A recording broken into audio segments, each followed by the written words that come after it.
The O-1 has one of the highest bars in the entire immigration system, and that's why putting together a good case is so complex.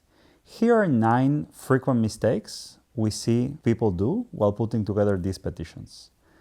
Number 1, treat the O-1 as a checklist. So just putting together accomplishment after accomplishment with no narrative. Certainly checking the boxes is important, but you need to be able to tell a narrative behind it. Just tell a story of why you're at the top of their field. Number 2, conflating what's impressive in your field versus what USCIS considers impressive. Sometimes there are things that are impressive in your field and USCIS agrees, but some things are actually very impressive in your field, but when you go to the O-1 categories and their criteria, they don't make sense to them.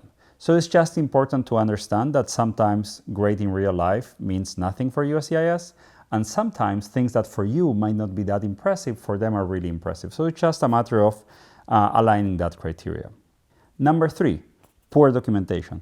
It's not enough that you have achieved something extraordinary. You need to be able to show it. You need to be able to prove it with actual documentation, documents, emails, articles, whatever it is. It depends on each category, but it's very important that you can show the officer what you mean and not just tell them a nice story.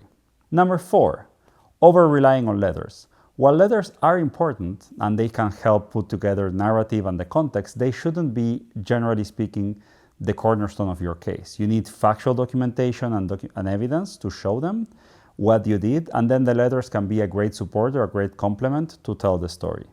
Number 5, fluffy or superficial letters. Now, we just talked about letters, and they are very important to tell your story, but it's really, really fundamental that they focus exactly on what you did and they go to a level of detail so that the officer can understand what you mean. For example, a letter just talking about how great you are, how wonderful was what you did, won't really fly, but rather if the letter can explain, what impact your work had, what exactly your role was at that project, and then the letter can be much more convincing. Number 6, focusing on your character, not your impact. So USCIS doesn't care about how ambitious, well-intentioned, or hardworking you are.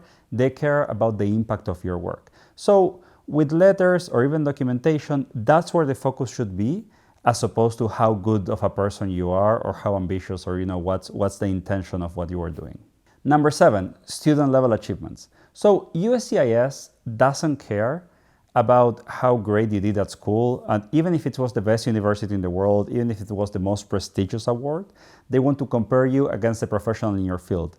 And again, back to one of our previous points, even if this can be impressive in your life and in your profession, they will want to compare you against professionals and not against students. Number 8, relying too much on achievements that were too recent. So for example, let's say you've never been featured in media, and all of a sudden, you got covered into 2 magazines the last week before filing your petition. That's not ideal. USCIS wants to see a continued track record of achievements during the time, and only relying on very recent evidence is not going to cut it.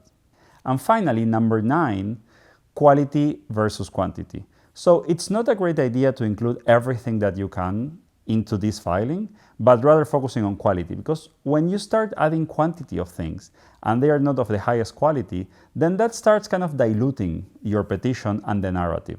So it's actually much better to focus on quality and only include things that can tell your story and that can show that you're at the top of your field.